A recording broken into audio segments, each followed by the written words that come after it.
here. So.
folks, welcome to the Jake Feinberg Show. We're here in Federal Way, Washington, and joined by a master percussionist, unsung hero of the drums, Ture Dietrichson. Welcome to the Jake Feinberg Show. How you doing, man? Doing okay. Can you talk to the audience about when you met? I found this fascinating. When you were with the Underdogs, you were the leader of that band. But Steve Kimock, where was he at in his evolution? How did he fit into that band? Well, I started the band, and the band didn't really, the plan was to actually do like more original music and stuff like that, but we wound up just kind of playing music that we'd already been working on with Carlos Federico, and then we brought in Martin Fierro, playing kind of traditional Latin jazz, but I had been sitting in with a group that Steve Kimock was in called the Goodman Brothers. Yeah, who are those? By the way, Billy Goodman, you talk about those? How did you link up with those guys? Well, they were playing at the same town that I lived in Fairfax, California. I worked at the Sleeping Lady Cafe where a lot of people played there. And I played there. Billy Goodman's tuning in, by the way, just to let you know. Oh, you got it. Yeah, I love it. So you played with them. With Billy and Frank Goodman and a guy named Duffy, can't remember his last name, and Steve Kimock. And then when I started up the group, the Underdogs, original name Thunder God and the Underdogs. I love it. We shortened it to the Underdogs. Steve Kimock joined us with Martin Fierro. That's how he met him. With Carlos Federico. And Carlos Federico was someone that I'd played with a little before in a band called Sun Orchestra, who's much older than us. He was had some songs from the 1950s on George Shearing records. Yeah. So he was like a Panamanian piano player that was famous around the Bay Area and played with a lot of people and did a lot of teaching. So a lot of people actually got to play with Carlos Federico because these guys would start up bands and get him to play, and he wanted to play. And he was a very good piano player. And Steve Kimock brought in his combination of styles that influenced him, Jerry Garcia and Santana and other stuff that he was already really, really good at in the Goodman Brothers, and played with us in this Latin jazz band with two of my friends, Pete Peringer, my best friend, who was the really great tabla player and who also taught me congos and bongos starting at the age of when he was 14 and I was like 17, 16. He was teaching me. And Jeff Lipner, who was a really great sarod player, he played bass, and Pete Peringer, the great tabla player, played timbales in that band, and I played congas. And then we had Steve Kimock. I'm just trying to figure out, I think of Eddie Duran or, cats playing certain Latin rhythms, but was Steve a traditional Latin jazz player in that band, or was he playing more psychedelic kind of rock? No, he hadn't actually really studied, traditional Latin music forms that much to know, all the different types of montunos and all kinds of stuff like that. We were superimposing his kind of solos over that, but, the songs we picked some of them were fairly modal in nature, not too complex jazz kind of chords, although he can play the hell out of jazz nowadays, and he did actually back then, I think, too. But he kind of superimposed kind of his own sort of style of guitar over it. Martin Fierro, the sax player, was a lot more versed in Latin music, but was still a really good rock and R&B player, But he had played, both him and Carlos Federico, in Chapito Arias' band and recorded on their Chapito Arias' first and only album, which was just called Jose Chapito Arias. And they played in that band, and even Carlos Federico wrote a tune in there. But Steve Kimock was more, superimposing, what he did on top of it, and it worked very well. It really created a lot of excitement. His sound matched up really nice with Martin Fierro. Yeah, a lot of people don't know that 1978, 79, No, a lot of people don't know that the birth of Zero came from Ture and the Underdogs. That's where he met. Martin. Martin. Yeah, if you look at Steve Kimock's website, mentions about playing with Martin and they don't mention you as the leader. We're going to get that changed. I was planning on writing a bunch of songs for the band, and I was starting to write songs at that time, but we didn't really actually do any of my tunes. So I was more just a guy that wound up getting the gigs, and so and it kind of had my name on it because the Underdogs, Thunder Guy, and the Underdogs. But I didn't particularly do anything to really lead the band. We were more collaborating as to figuring out how we would play these Latin jazz tunes and include the guitar and the sax.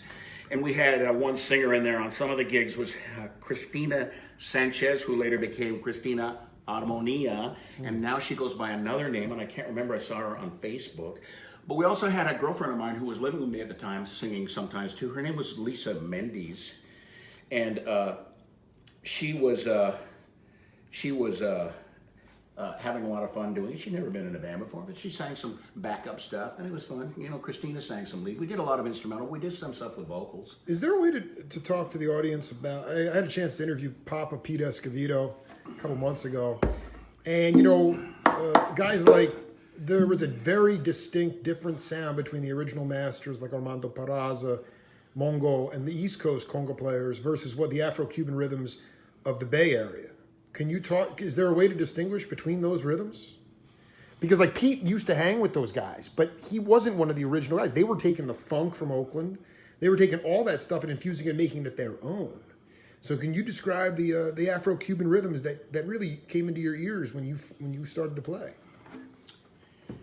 Well, it's kind of hard to describe because the East Coast guys were also, they were playing New York salsa that was, had very specific kind of parts on different tunes. They would have like, for a certain type of parts, they would have very specific. Can you demonstrate possibly? Like what kind of parts they would play? Oh, no, like the conga patterns were a lot more or less the same, actually. Like when Pete Escovedo and brought out his band with Sheila and all that, they were playing traditional, mambo patterns. It's just the music was a little bit more like Latin jazz with a little de-emphasis on the salsa New York sound and more kind of instrumental. So, it's kind of hard to describe because it's kind of like didn't have a little bit of that East Bay grease in it though. Yeah, there was. They had a number of tunes that wouldn't qualify as salsa. They were playing a lot of tunes that were funk influenced and R&B influence, which had worked its way into the repertoire of the band before that, which was Azteca, which had up to 15 people, which they didn't play that many really Latin tunes. They played funk, they played R&B, they played Latin, they played some cha-chas, they played some guajira stuff of different types of rhythms, some guaguancó, they used some Mozambique, they played some sambas. Like a traditional salsa band. And Paul Jackson was on bass. Wouldn't just play a samba in the repertoire, except for maybe once in a great while. This was more like a thing where they mix it all together. Samba and salsa and different tempos of mambo, meaning like guajira and cha, and they sometimes used a Mozambique rhythm.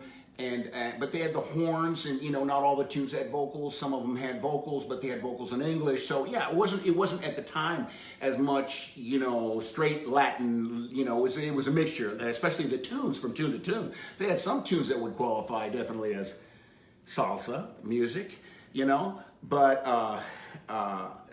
some of it was a mixture of some Latin jazz, and some of it sounded maybe a little like a Cal Jader. They had like Roger Glenn playing flute, maybe sometimes playing some vibes in there. It was a cool scene, man. There was so much stuff going on. Well, I mean, can you either demonstrate, because it's hard to articulate rhythms, but what did the lineage of the music, how did you carry that rhythm on in your mind? Well, okay. And feel free to demonstrate on the congas if you want. People want you to play.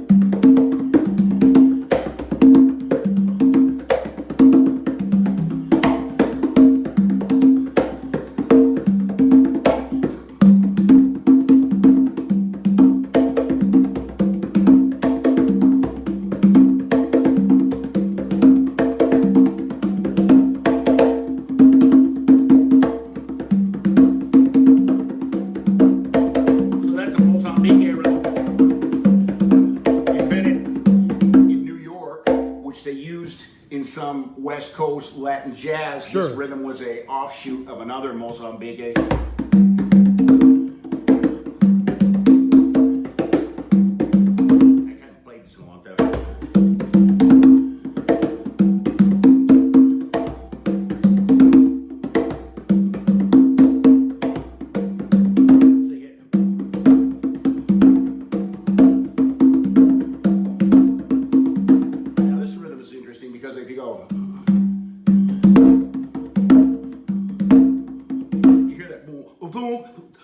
That's a funk influence. It's got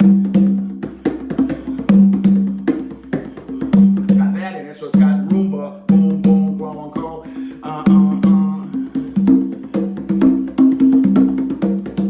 It's got elements of mambo.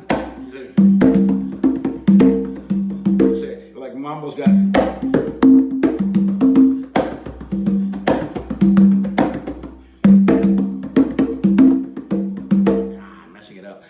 hard to explain. You can hear in this rhythm.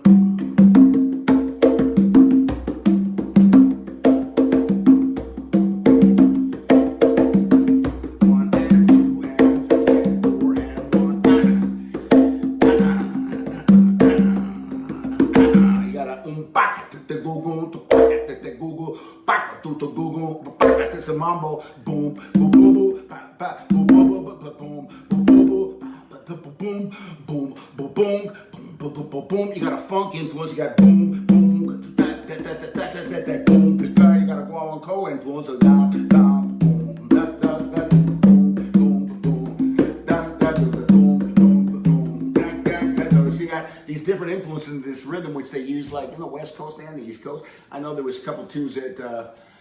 Pete Chile Escovedo play. They use a Mozambique rhythm, you know. This rhythm.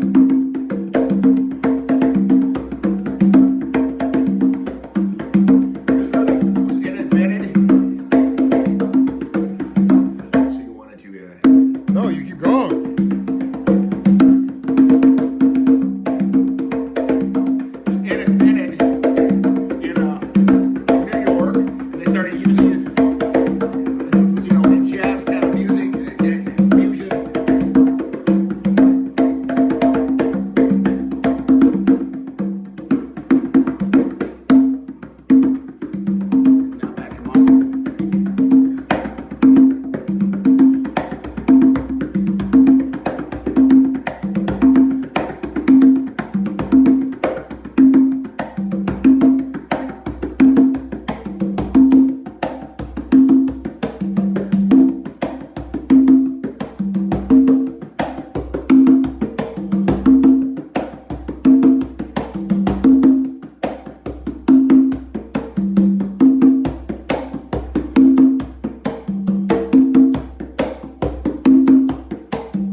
oriented, like at this tempo, we call it cha-cha-cha, right? You know, like on the Latin jazz that Mongo Santa Maria and Armando Peraza played on the West Coast with Cal Jader, they were utilizing a lot of different speeds of the mambo-oriented pattern called La Marcha in Cuba. This pattern, which in this tempo is cha-cha-cha, a little slower, you might call it Guajira. Guajira. Guajira.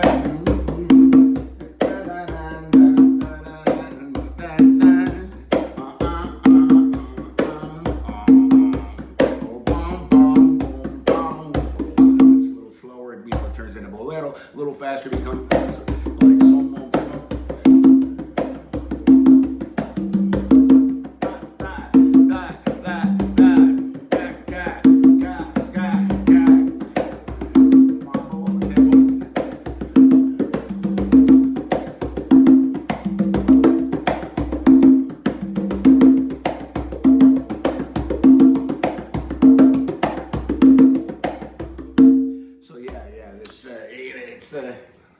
Well, you're doing. I mean, listen, Tor. Did you have a chance to hang with Alu Raka at all?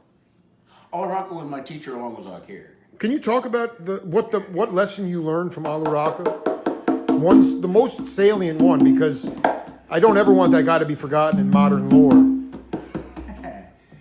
Well, I learned how to recite from him and from Zakir and Pete. Can you demonstrate? Can you talk about the ding diddling diddling?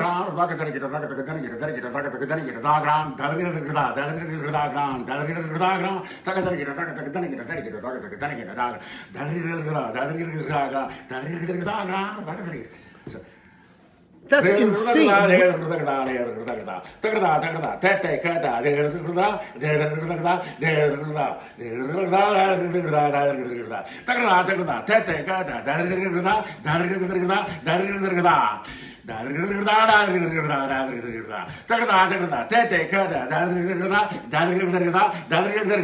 You know, this is how he recites the syllables on the tabla. But just for cats out there, when you first were learning that, you'd go home and wash dishes to it? I mean, how would you learn that vocal raga?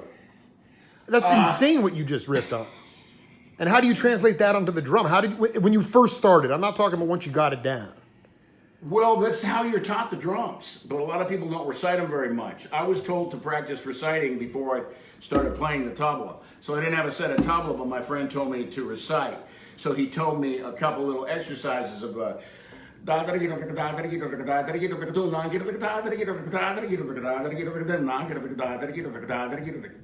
me to practice that so that by the time I started the tabla, I could actually recite some of those things. And those are actual strokes of the drum, and that's how you're taught the drums. Is da din din da na din din na na din din na na din din na na din din na na din din. This is just simply how you play the things. It's da din din na na din din na na din din na na din din na na din din na na din din na na.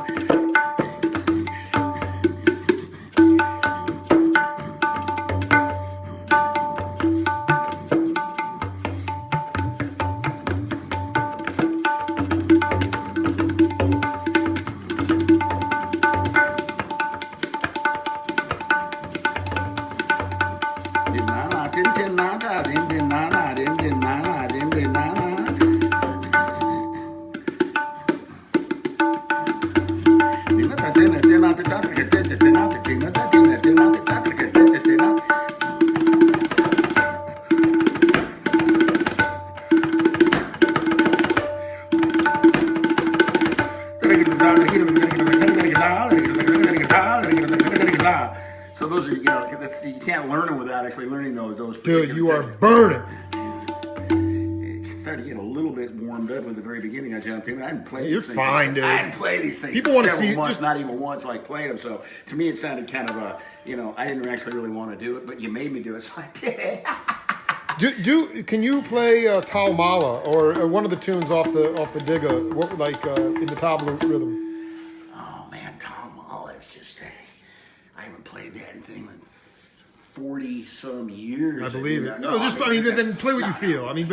But people want just keep up breaking it up. Well, that one's got a lot of different parts to it. It's really, really quite complicated. I could explain more easy on the intro to that one. What was it? Sweet 16. They have the thing where it goes din da da da tit da da da din da da da tit da da da din da da da tit da da da din da da da tit da da da din da da da tit da da da din da da da tit. That's how that thing starts. The Sweet 16 one. But you got to practice things.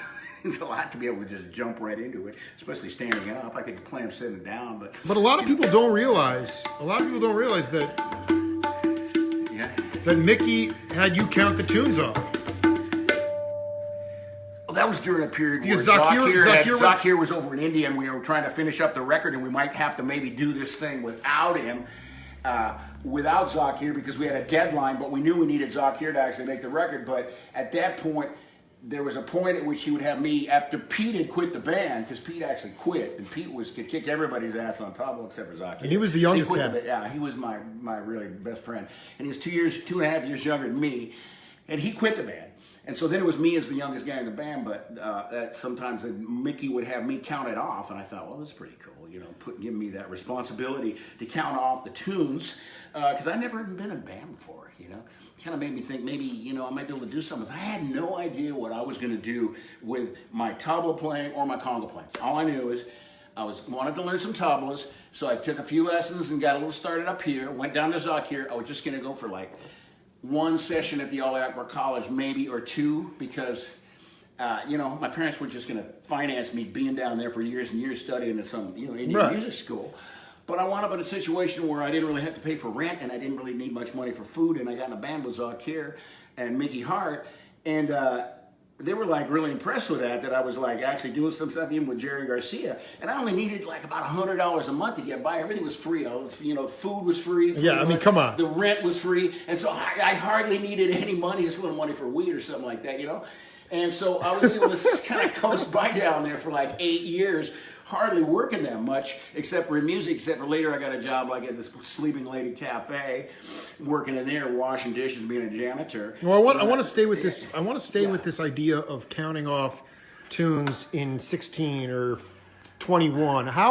I mean, is that stuff that was taught by Delgado at the school, or did you just learn that? Oh no. When I say counting off the tunes, even if you're playing in a rhythm of 7 beats, you still counted out one. You're counting out 1, 2, 3, 4, establishing the tempo like that. It's not like you're going to go, oh, you count all the way to 21 because it's a 21 beat rhythm cycle. You count 1, 2, 3, and the only guy who could figure it out was the guy who knew how to count to 21, or some shit like that. It wasn't like that. It was just like to determine what tempo. Okay, 5. 1, 2, 1, 2, 3, 4. We'd start and move forward recording. That's all that was. It wasn't quite as. And then the idea of bringing in the bass marimba. I don't think I've listened to that record closely enough, but that served as the electric bass. Oh yeah. See, Zakir had started this rhythm band. The Tal Vagnum rhythm. Yes, the Tal Vadya ensemble from Ali Akbar College, and he had the idea that it would be all percussion. And because there was a guy that played the marimbas who also had a bass marimba, and then Ray Spiegel played the vibes, that would have melody. Of course, the tablas and other drums have some melody, but there wasn't really a whole lot of melodic instruments. But with the marimba and the bass marimba could actually play bass lines that sounded like, like a bass guitar or something. In the motherland of India, Tal Vagnum, does it only includes Indian drums, or does it stretch out to drums outside? Oh, this was something that had been going on for a long time. That was drum ensembles in India that were just Indian drums, and so it was an Indian tradition. And tablas. But Ala Raka had started to do some recordings of this type with Indian drums, and sometimes maybe mixing in some South Indian drums like the mridangam, or even they have the Jews harp, which is called morsing over there, which they use that with a kanjita. There's my wife. How are you doing, Julia? She's walking right in prime time. Feinberg here. And then the idea of utilizing some other Western instruments. When it was over here, they got congas, and they got eventually drum set with the marimbas and the vibes, which seemed like a good idea. Just like in India, they've been using a lot of ensembles, like they added violin. Violin was a Western instrument, but it seemed sort of like the sarangi, so they started utilizing that. The harmonium was a Western instrument, I believe, which was started to be utilized in Indian classical music 150 years ago, maybe, something like that, or more. Maybe it might have even been almost like 200 years. They've been using that in India, which was, they probably got it from the British, brought it over and used that or something, because I believe that was made over there in Europe, and they use the harmonium. So they've been incorporating Western instruments in Indian music for a while. Is there a way for you to demonstrate playing ragas on the conga drum? Because, you just did an amazing job playing Wawon Cole pattern. But how do you play it in the digga?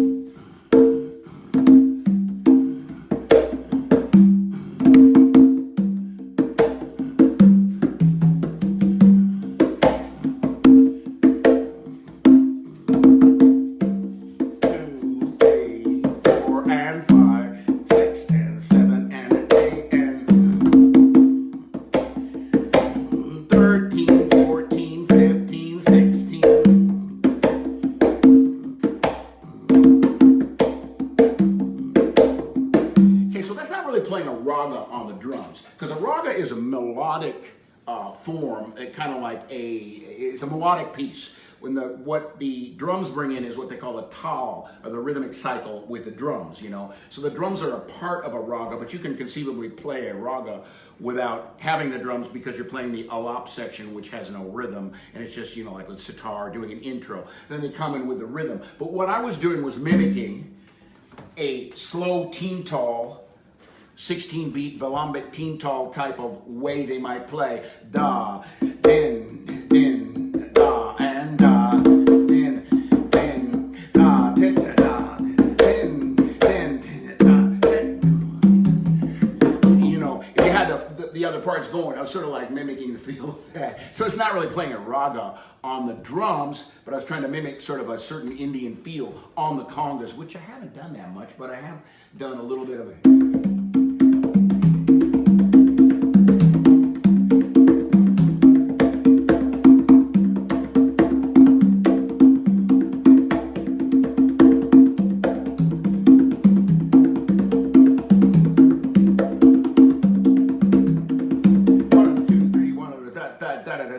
One of the 1, 2, 3, 1, 2, 3, 1, 2, 3, 4, 1, 2, 3, 4, 5, 6, 1, 2, 3, 4, 5, 6, 1, 2, 3, 1 at the top, 1, 2, 3, 4, 5, 6, 7, 1, 2, 3, 4, 5, 6, 7, 1, 2, 3, 4, 5, 6, 1, 2, yeah, so 1, 2, 3, 4, 5, 6, 7, 1, 2, 3, 4, 5, 6, 7, 1, 2, 3, 4, 5, 6, 7, 1, 2, 3, 4, 5, 6, 7, oh, I'm doing a little faster.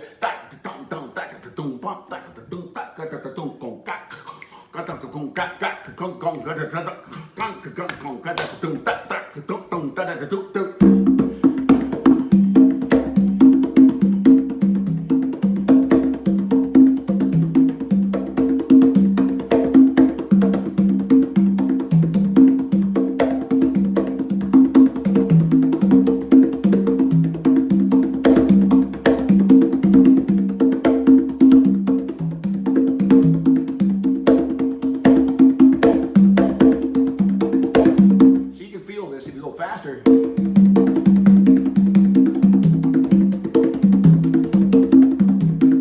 almost sounds like 4/4.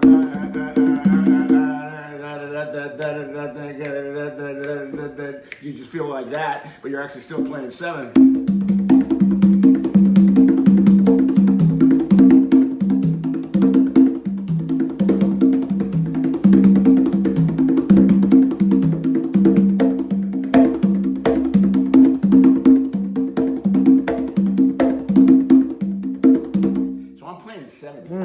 This is actually the rhythm that we're playing in the Magnificent Sevens on the Big Rhythm Band record, you know. Absolutely.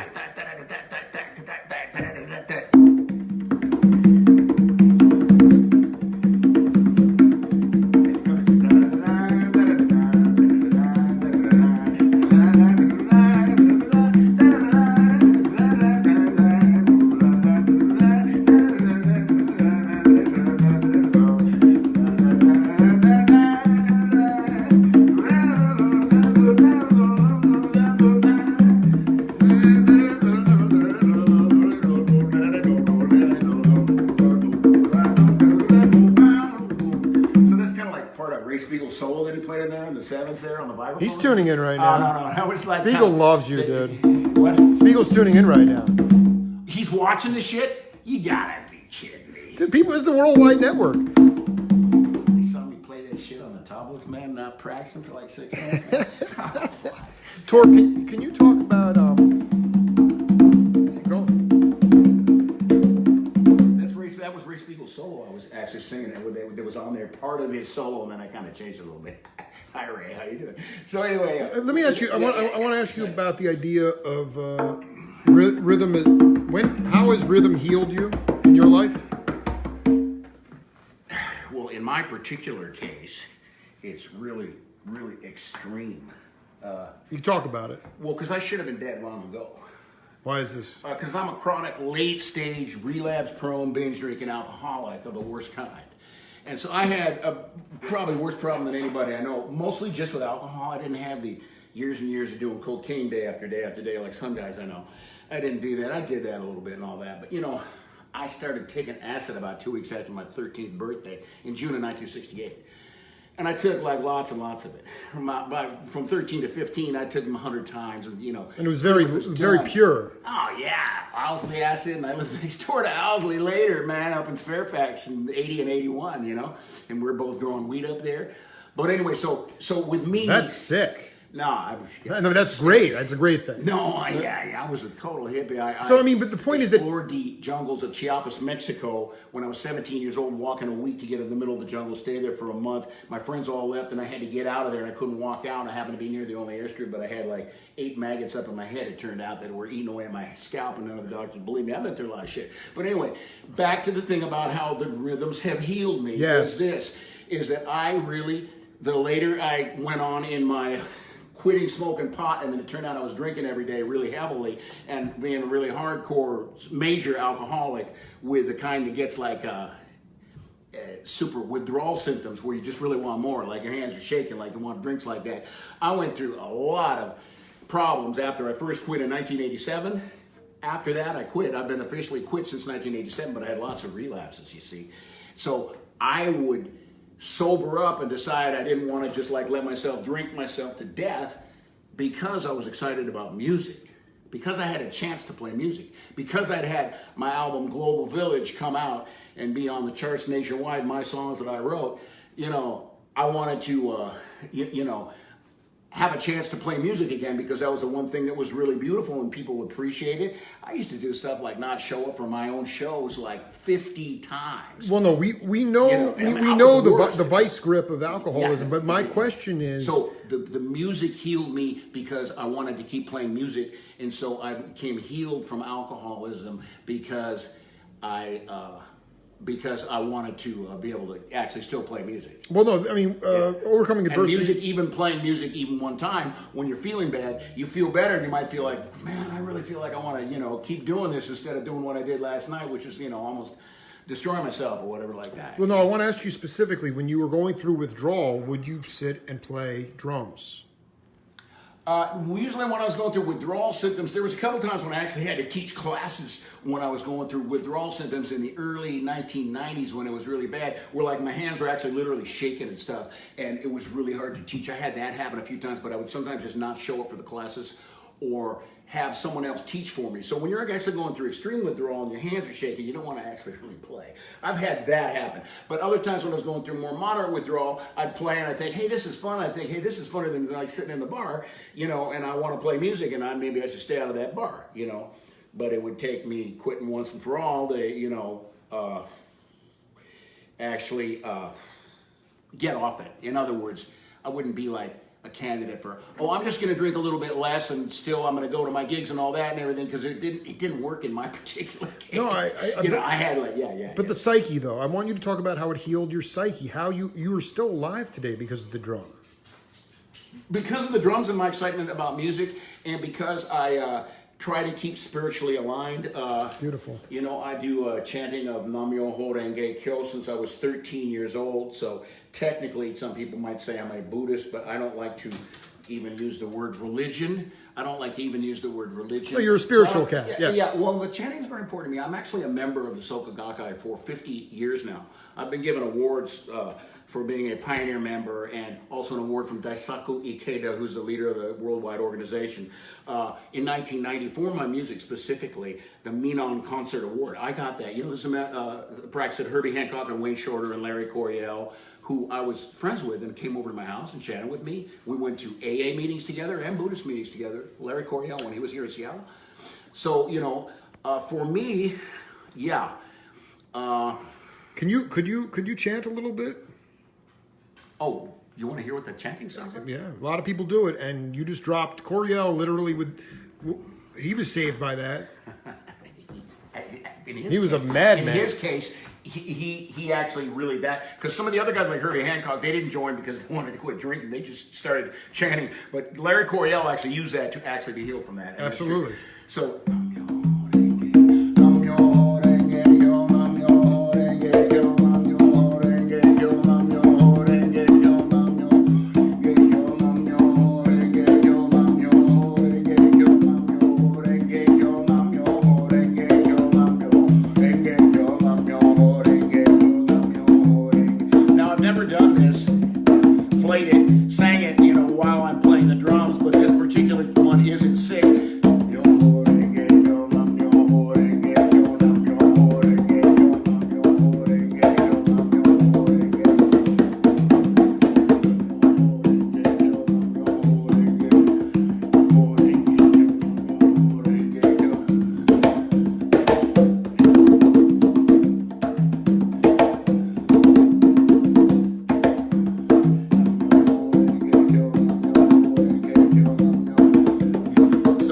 Particular case, yes, chanting Nam Myoho Renge Kyo really helped me to quit drinking, and it took me a long time. I've been sober like 8 years now, but what I was going to say was when I first got reconnected to the practice, it was right before my album Global Village came out, which was coming out and released around the world, and I knew that if I didn't start chanting, just 19 years of technically having been a member of the Soka Gakkai when I was 32 years old, because I joined when I was 13, I knew that if I didn't start chanting, that I might drink myself to death.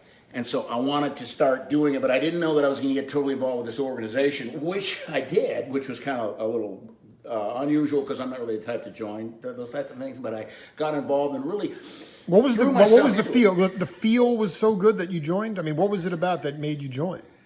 Oh, when I chanted Nam Myoho Renge Kyo, I could see benefit coming to me. And I could see goals that I was trying to reach that would actually happen and materialize that I could actually make happen. Give an example. For instance, I wanted to make my second album, which I was supposed to be able to make more albums after the Global Village record. I was trying to work on my second album, and I had a recording contract, but I didn't know that the record company, Global Pacific Records, had actually been bought by this other guy who had no intention of having Tor Dietrichson make another record for that company, even though the reason he got excited about this company was because he liked Steve Kindler's production of my album Global Village and wanted to know, how do I get a hold of that guy? And then he wound up getting Steve Kindler, and he wound up buying the record company. His name was Barclay Henry. He's dead now. He's an older guy. But so anyway, here I was chanting about how can I make this second album. And I chanted my ass off about how I can somehow come up with a way to make this second album that I really wanted to do. And I actually was all kind of came just like I said, by meeting some people that I was teaching at Microsoft, the people on their lunch break. That is classic. It was this guy wanted to finance my second album and record it in his studio that he hadn't built yet, but was going to build, and everything just kind of like I planned. I met this guy who helped me to like put the whole thing together and get all the guys we wanted to be on the record, which is Steve Kindler to produce it, Joaquin Lieban on guitar, Carl Perazzo played on it, Zakir Hussain played on it, Muniongo Jackson, my friend, played on it. Also, who's that? Jovino Santos Neto played piano. Gary Brown, bass player in the Bay Area, who played with Jovino and Ayrton Flora. He's on it. You know, a bunch of these guys, they're all on it, as well as some of my regular band members. They're all on that album. So the idea was that you were chanting, and then you find the deep-pocketed Microsoft cat. He sponsors the second album, and that's how it comes. That specifically happened at a time when, right before that, you see, I was chanting really hard about this, and some people told me I needed to write a letter to Daisaku Ikeda, which I didn't do, but I drew this drawing of this drums at the base of a mountain. I was going to send it to him, but I didn't. And then I got an award February 17th, 1990 from him, a gold medal that is a drum at the base of Mount Fuji. And on that very day, he had decided the total organization of what became the Soka Gakkai USA needed to be changed, which is something I said I was going to do, was not be as involved because it was a little too organized and was scaring people off because it was so many meetings and people were not spending enough time with their families and stuff like that. Kind of like AA members who are going to meetings every single day, but they're neglecting their family. You know, the wife goes, you know, all you do is you go to these meetings, but what about us? You know, well, I got to go to another meeting. I might start drinking again. You know, some kind of like fanatic kind of stuff like that, right?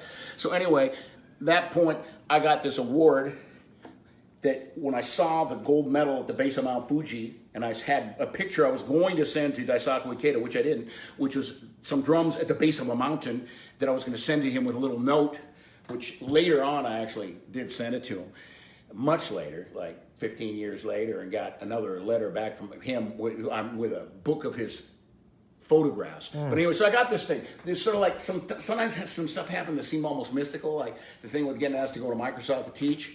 I actually went to school with Bill Gates, who started Microsoft in 7th grade. I went to Lakeside School. Parents couldn't afford to send me there, but I got a scholarship to go there. But I only stayed there 1 year because there's too much homework and there's no girls at that place. So I said, man, I'm not going to go here. So instead, I transferred out of there and transferred up into the schools in Central District of Seattle, which were like 85% black at the time. I went to those schools, Meany and then Garfield High School, which is where Jimi Hendrix went. And, you know. Did Coryell go there? What's that? Where was Coryell from? He was from Walla Walla, but he came over here during college. Right. But he was from Eastern Washington. But Quincy Jones went there. Bruce Lee went there. Jimi Hendrix went there. I was in Jimi Hendrix's. I was in the high school when I heard that Jimi Hendrix on the radio had just died that day in the high school in the ceramics class where we had a radio going all the time. That was actually there that day, September 18th, 1970, I believe. Or that's the day he died, right? That's right. So yeah, right. When I heard the news that he had died, I was, went to his school there. Can you talk about your relationship with Owsley? Like when you reconnected with Owsley in the early 80s? Yeah, I had just met him a little bit up at Mickey's place and didn't really talk to him really that much, but he kind of knew who I was a little bit, enough to know that when I found out he was living next door to me in Fairfax, California, and he found out that I was growing weed down there, and I had like 85 plants, 1981, he was growing weed too, and he lived right next door. He had like 150 of them, and his were even bigger than mine. So he wanted to see mine. He goes, man, you know, you're doing it all wrong, man. You should see mine. You got to come over and see my plot. And so I went over there, and his like biggest one I had was 16 feet tall. He had some even taller, you know, or even bigger around. 20 and, you know, feet tall. What? 20 feet tall. I think, or something, you know. But so anyway, but when his experience that year of growing the weed there wound up serving as the impetus for him to move into Northern California, because what happened was there was one night when there was a lot of gunfire going off, and I was in my yard guarding my patch because we didn't want people to steal the weed that we had growing there. Another time I had helicopters going over there. Martin Fierro called me up to tell me, hey man, there's some helicopters over there by your house, man. I think they might find your weed, man. You got to do something about it, man. And I could see this guy looking at me out of a helicopter, even though they could see that I had this weed there. Right, but anyway, so Owsley was there, and he got severely beaten up by some guys that tried to steal his weed and butted in the head with a rifle, but they didn't get it. But he had such a bad experience there that he decided to pack up and move, and he later, pretty quick after that, moved to Northern Australia.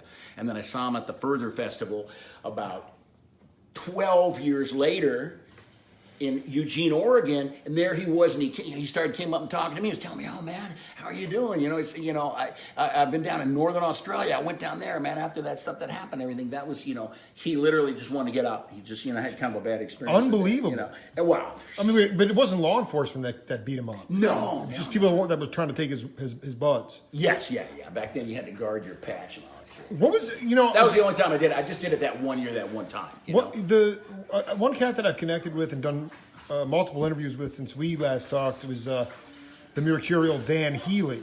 Dan Healy was involved with the Digger Band. I have to believe he might have played on that album as well. What was his involvement? I didn't know the guy was a musician. Did he actually play? Healy is a badass bass player and guitar player for that matter. But he was he was like an engineer or something. He was engineering at the barn in Nevada. I'm just trying to figure out. Because the guy that was doing most of the engineering besides Mickey was this guy Brett Cohen, and also the woman. What's her name? Betty Cantor Jackson. Betty Cantor Jackson did most of that. So Dan Healy was involved, but he wasn't there that often. I met him, but I don't actually really remember him. And I used to see him down at like Front Street too, you know, because I was down at Front Street where they had their, you know, that Shakedown Street, you know. I actually recorded on that record in the middle of the night at 3 o'clock in the morning with Jerry Garcia, Mickey Hart, and me and Ray Spiegel were over there.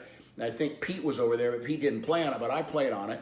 And for Shakedown Street, or just one cut. I played, and like at 3 o'clock in the morning. Yeah. Oh. And you know what I want before we wrap this up? It's a healing. The Jake Feinberg Show is a healing show. I want you to play a conga solo for Jordan Amarantha. Rest in peace. All right.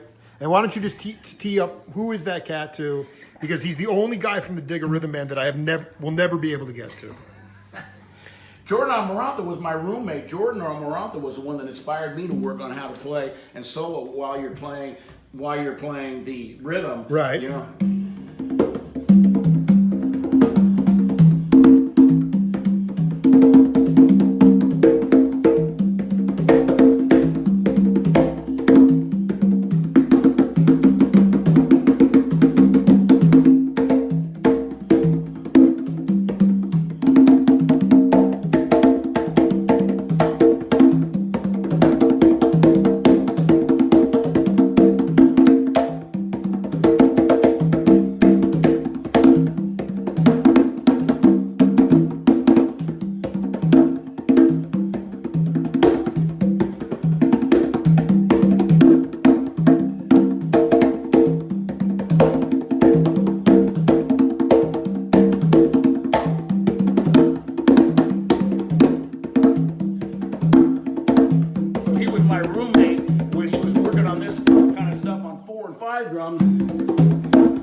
Five drums? Oh, he would play on both. Yeah, he set up 5 congas and be working on the stuff where he's soloing while he's playing the beat, you know. And so, and I hadn't seen anyone really do that. And so I sort of, you know, tried to kind of. The easiest way to learn that is to try it at 6 and just 1, 2, 3, 4, 5, 6, 1, 2, 3, 4, 5.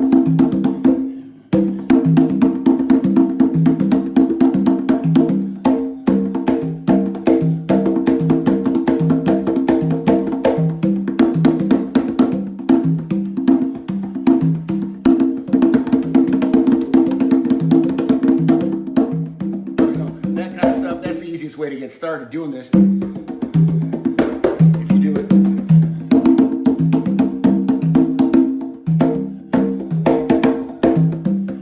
If you do it slow, using 4/4, you know, it's not too hard.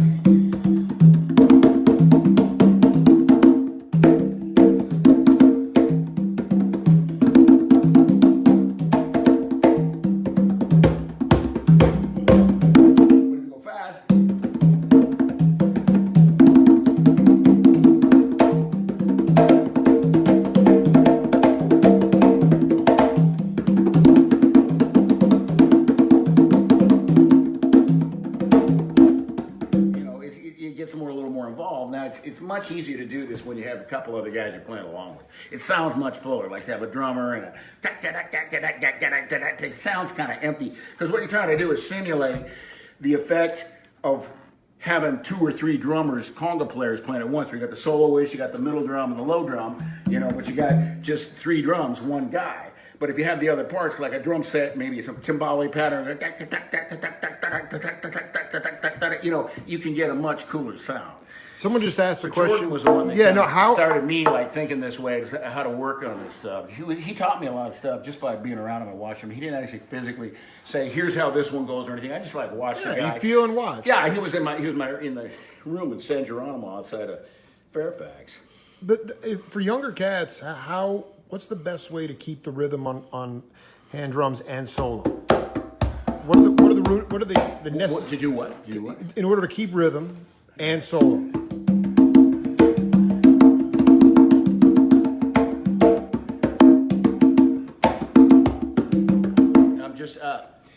You know, I've been doing this one style where I play kind of a rumba or a 6/8 beat and solo while I'm doing it, but nobody's ever asked me even how it's done or anything like that. I haven't even met anybody who wants to even really learn it. Maybe I don't make it sound that good. So no, I think it's probably impossible to articulate. When you're playing a beat by yourself.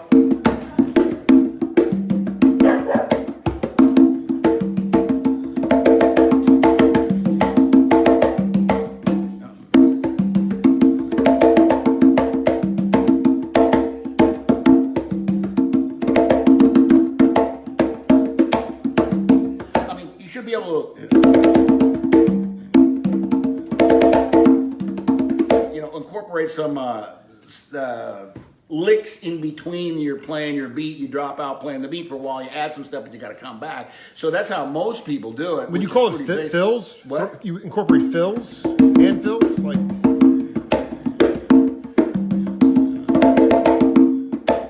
That's a fill. That's a fill, baby.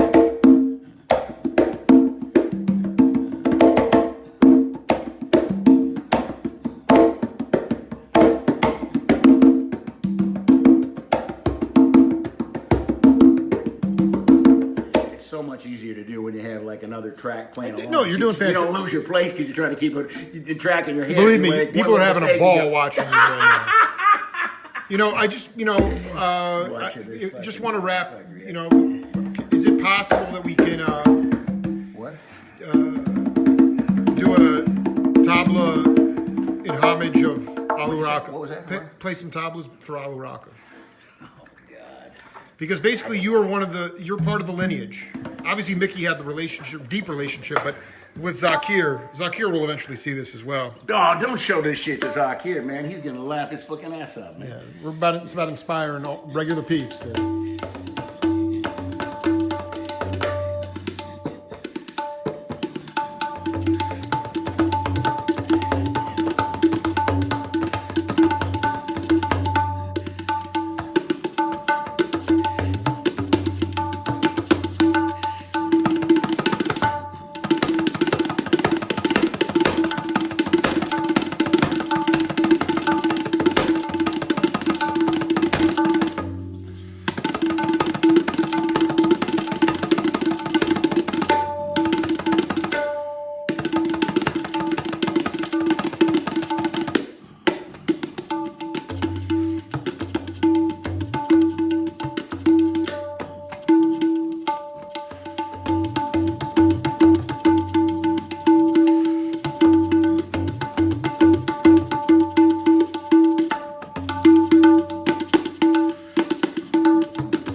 anyway, yeah.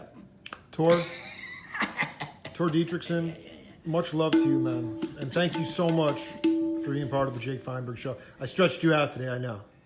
No, well, just having to play these things when I haven't played these things in a long time. I'm glad you pulled it I out. have not played them. I tuned them up because I knew you were going to want me to play them, but I really actually didn't want to do it because I haven't played them at all about like 6 months, man.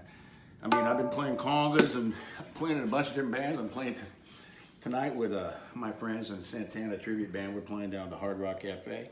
Tomorrow I'm playing with Paula Boggs at the J&M Cafe. Just got back from Austin, Nashville, Mobile, and Memphis. I was actually singing blues out there too with Paula Boggs' band. I actually sang blues in Memphis and Mobile and Nashville, and it was fun. I had a gas, but I didn't bring any tablas there. I got some guys that play these things much more than me that are playing much better. We're not comparing anybody. This is I just want to say thank you for healing me. Yeah, okay. I want to meet my wife. Hey, Julia. Well, we don't want to, listen, we'll sign off now. Yeah, this is the Jake Feinberg show. Yeah. Much love, Tor. Thank you, brother.